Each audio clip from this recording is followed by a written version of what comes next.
कि 8 घंटे डॉक्टरी कर ली, इसकी सेवा में नाम जप करूं।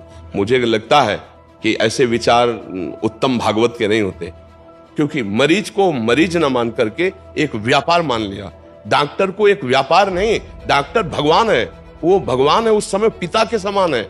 वो चाहे तो मरीज को तत्काल सुख देने की व्यवस्था कर सकता है। अर्थ का भाव, अर्थ के भाव में हमने देखा निरपेक्षता, मरीज से निरपेक्षता। हाँ हाँ ठीक है, इंजेक्शन लगा देना, हाँ हो जाएगा। प्रियता चाहिए। ऐसे आप बात कर रहे हो जैसे आपका व्यापार केवल है। विश्वास करो भगवान पर। धन नहीं पोषण करता, भगवान करते हैं। भगवान की कृपा का बहुत बड़ा स्वरूप होता है। बहुत उत्तम है, धन्यवाद है। हमारे भारत में ऐसे ही अगर विचार वाले सब बने ना, एक दूसरे को सुख पहुंचाने वाले, तो राक्षसी बुद्धि नष्ट हो जाए। रुपेश जी झारखंड से। राधा वल्लभ श्री हरिवंश। महाराज जी, मैं एक चिकित्सक हूँ एवं हमारे व्यवसाय भी यही है। प्रभु, हमें दिन भर में कितना घंटे कार्य धन कमाने के उद्देश्य से करना चाहिए? हमें कितना धन संग्रह करना चाहिए? मुझे लगता है कि अगर आप चिकित्सक हो तो धन का तो लक्ष्य नहीं रहना चाहिए। अगर आप भोजन भी पा रहे हो, कोई मरीज दुखी आ गया है तो आपको भोजन छोड़ देना चाहिए और दौड़ पड़ना चाहिए, क्योंकि एक एक मिनट वो बहुत भारी दुख पा रहा होगा। तो आपको भोजन बाद में पाना चाहिए, पहले डॉक्टर हो या आयुर्वेदिक हो, जो भी हो। आप कौन से उसमें एलोपैथिक है? हाँ, तो आपको तत्काल उसमें धन लक्ष्य नहीं रखना है। धन लक्ष्य रखोगे तो फिर मरीज को भगवान रूप मान करके आप आराधना नहीं कर पाओगे। परिवार के वो अपने आप मिलेगा, वो तो मिलेगा। हम तुमसे ये थोड़ी करें कि धन लेना ही नहीं है। लक्ष्य नहीं रखना धन। जैसे आपका प्रश्न है कि मैं कितने घंटे करूं जिससे मेरे को धन की प्राप्ति हो जाए, इसमें इतनी तृप्ति हो जाएगी। धन से आज तक किसी को तृप्ति नहीं हुई। आपको कितने घंटे नहीं देखना, आपको देखना है कितने मरीजों को मैं सुख पहुंचा सकता हूं। परिणाम में जो आपको पेमेंट या धन मिलती है उससे परिवार का तो संचार, लेकिन आपका लक्ष्य धन नहीं है। आपका लक्ष्य कितने मरीजों को मैं रोग मुक्त कर सकता हूं, उनको कितना सुख दे सकता हूं। यह है आपके भागवतिक विचार, और वो होगा सांसारिक विचार। मरीजों से धन लेना, कितना धन ले सकता हूं जिसमें मैं सुखी होकर के नाम जप करूं एकांत में, कि 8 घंटे डॉक्टरी कर ली, इसकी सेवा में नाम जप करूं। मुझे लगता है कि ऐसे विचार उत्तम भागवत के नहीं होते। अगर मुझे रात्रि के 12 बजे तक भी लगना पड़ेगा तो मैं मरीज को सुखी करने के लिए खड़ा खड़ा कष्ट सहूंगा और कृष्ण कृष्ण बोलूंगा और उसकी सेवा करूंगा। और अगर हो सकता है उसके पास पैसे ना हो, तो अगर हमारे पास है तो मैं एक दिन भूखा रह करके भी उसको निरोग करना चाहूंगा। ऐसे से भगवान प्रसन्न हो जाते हैं। ऐसे को कोई अलग साधना नहीं करनी पड़ती मेरी समझ में। अगर आप हमारी बात को समझ पा रहे हो, आपका इसमें कोई संशय है? क्योंकि आपके नेत्र भी बता रहे हैं कि आप समझ नहीं पा रहे हैं। बोलिए। परिवार हैं और बच्चे हैं, तो उनके लिए पर्याप्त धन का कुछ। आप पर्याप्त संख्या बोल सकते हैं क्या? आज तक कोई पर्याप्त संख्या बोल पाया क्या? ईमानदारी से बोलना। पर्याप्त संख्या बोल सकते हैं कि इसके बाद हमें नहीं चाहिए? अगर आपको 1 करोड़ मिल जाएंगे ना तो 5 करोड़ की आवश्यकता ना पैदा हो जाए तो मुझे बता देना।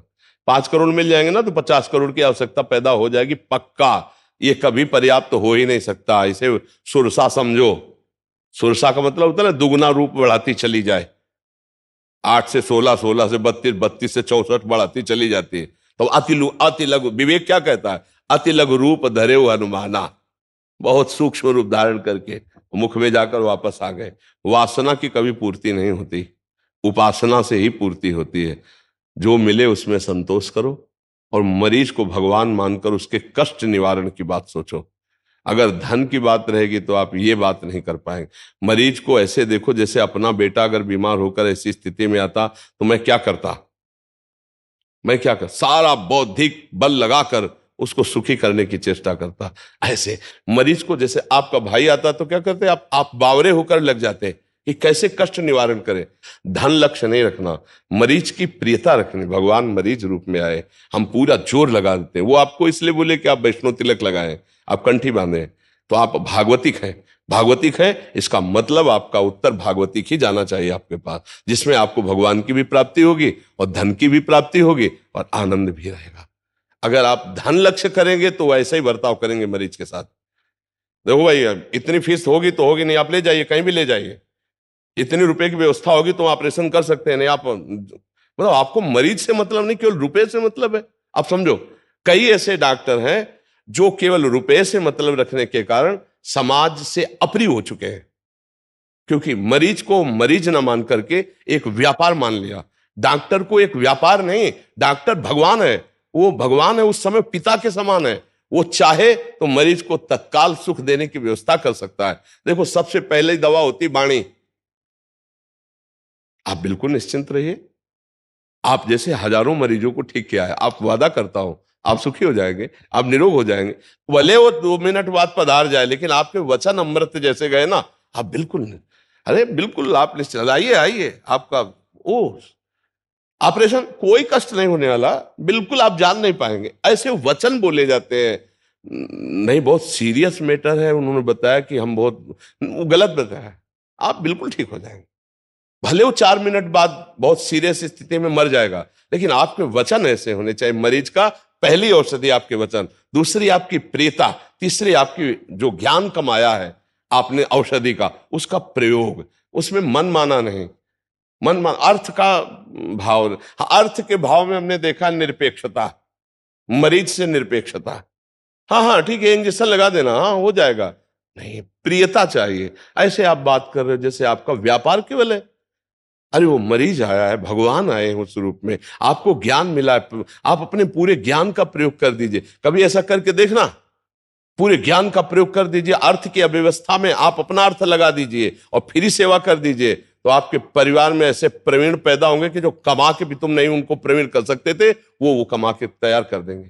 बच्चे ऐसे शालीन सौम्य और ऐसे विवेकवान बनेंगे कि देख देख के आपको सुखी अंदर सुख होगा। और करोड़ों बेईमानी करके दूसरे की खून और दूसरे की जान पर खेल करके रख लो, वही बच्चे तुम्हारा खून पिएंगे, ऐसे आचरण करेंगे कि घर में जाओगे तो जलोगे और बाद में थप्पड़िया के तुम्हें घर से निकाल देंगे। तुम्हारी कमाई हुई संपत्ति से तुम्हें बहिष्कार कर देंगे, तुम्हें जीने लायक नहीं रखेंगे, क्योंकि तुमने ऐसा अपराध किया तो उसका दंड तुम्हारे बच्चे ही देंगे, तुम्हारा परिवार। हमारी बात शायद थोड़ी कड़वी लग रही हो, लेकिन आप अक्षरशः सत्य समझ लेना, मरीज में भगवान है और आप निष्काम भाव से डॉक्टर बने हैं तो आप उसकी, और धन तो आपको मिलेगा ही। ऐसा कौन सा कार्य है जो आपको धन न मिले डॉक्टरी में? लेकिन बेईमानी नहीं, ईमानदारी से आप, धन की प्रधानता नहीं। कई ऐसे गरीब भाई बहन बीमार होते हैं जिनके पास, अरे आजकल कितना पैसा केवल जांच में लगता है भाई। तुम्हें लगा कि 4,000 5,000, उस गरीब आदमी से पूछो जो गेहूं बेच के लाया है, किसान मेहनत करके आया, वो 5,000 क्या समझते हो? उसके लिए 5 करोड़ के बराबर 5,000 है, क्योंकि वो गेहूं बेच के आया है, वो चना बेच के आया है, जो बैल जैसी मेहनत करके कमाया। गेहूं कितने का गेहूं बिके? 5,000 में कितना ढेर सारा गेहूं उसका बिक जाता है, और पैदा कितना होता। अब वहां तुम्हें इतनी जांच करो, इतना ये करो, इतना ये करो, अब उसकी तो हालत खराब हो रही है, किसी तरह अपने आदमी को जिलाना चाहता है। इन बातों को देखना चाहिए। जो धनी है, जो संपन्न है, उनसे आप पूरा हिसाब किताब लीजिए, लेकिन जो गरीब है उनके हिसाब में थोड़ी छूट कीजिए। अपनी तरफ से अपने को कम धन कमाने का उद्देश्य रख के उसको स्वस्थ रखने, तो भगवान आपके परिवार में ऐसा किसी को खड़ा कर देंगे जो बहुत धनी हो जाएगा। हमारी आंतरिक बातों को समझा जाए कि भगवान ने देखा कि आपने धन की प्रधानता नहीं की, तो आपसे श्रेष्ठ डॉक्टर बन सकता है, आपसे ग्रेजुएट धनी बन सकता है, वो बुद्धिमान बन सकता है, और आपने अगर अधर्म की कमाई की तो आपको जलाने वाला बन सकता है। भगवान का आश्रय लिया जाए, मरीज को भगवान समझ करके धन की प्रधानता न रखते हुए पूरी सेवा की जाए, तो निश्चित भगवान की कृपा सुख प्रदान करती, ना कि धन। आज हमारी समाज में धन की प्रधानता बैठ गई है, यही सबसे बड़ी हानि हो गई है। तो हमें लगता है डॉक्टर को हम सब समाज में भगवान कहते हैं, दूसरा नहीं कहा जाता। हम सबकी एक मान्यता है कि एक डॉक्टर हमारा भगवान है, वो चाहे हमें बचा सकता है, वो चाहे हमें मार सकता है। इतनी बड़ी मान्यता को धन से नहीं तोलना चाहिए। पूरा जीवन तुम्हारे हवाले हो जाता है। ऑपरेशन थिएटर में केवल आप होते हैं और मरीज होता है, और उसकी लिखा पड़ी होती है कि मृत्यु हो जाने पर आपको कोई दोष नहीं। अब आपका क्या कर्तव्य बनता है? चाहे अपनी जेब से पैसा लगे, अगर गरीब आदमी है तो उसका सहयोग कर देना चाहिए। बहुत अच्छे डॉक्टर, अभी हमारे पास कुछ 5-10 डॉक्टर्स आए थे, वो ब्रिज क्षेत्र की सेवाएं कर रहे हैं। मतलब गांव गांव जाके या ऐसे बरसाना में, वृंदावन में शिविर लगाते हैं, जिसमें वो फ्री ऑफ कॉस्ट दवाइयां लेके आते हैं। और मतलब जो साधु संत जन ऐसे हैं, वो 10 डॉक्टर्स थे, अभी टीम है महाराज जी पूरी, मतलब भागवती का आपका सत्संग सुनते हैं, तो मतलब उन्होंने ऐसा किया है कि महाराज आपसे ही प्रेरणा लेके कि जन समाज की फ्री ऑफ कॉस्ट, मतलब जो उनका बीपी चेक कर रहे हैं, किसी को शुगर है, किसी संत भगवान को उसको पता नहीं है, तो उनको दवाइयां प्रोवाइड कराई जा रही हैं हर महीने 15 बहुत दिन में। बहुत उत्तम है, धन्यवाद है। हमारे भारत में ऐसे ही अगर विचार वाले सब बने ना, एक दूसरे को सुख पहुंचाने वाले, फिर राक्षसी बुद्धि नष्ट हो जाए, आसुरी बुद्धि नष्ट हो जाए, तो अब भी राम राज्य है भाई। हम जैसे विचार वाले होते हैं वैसे ही हमारा समाज होता है। अब आज हमारे समाज में शोषण बुद्धि की वृद्धि हो रही, दूसरों को दुख पहुंचाकर स्वयं सुख भोगने की इच्छा का नाम राक्षसी वृत्ति, और अपने को दुख देकर दूसरे को सुख देने का नाम दैवी संपदा। वो दैवी संपदा भागवतिक है। तो आप तो दैवी संपदावान हैं, आप विवेक से चलिए, परिवार का पोषण करने के लिए चिंता मत कीजिए।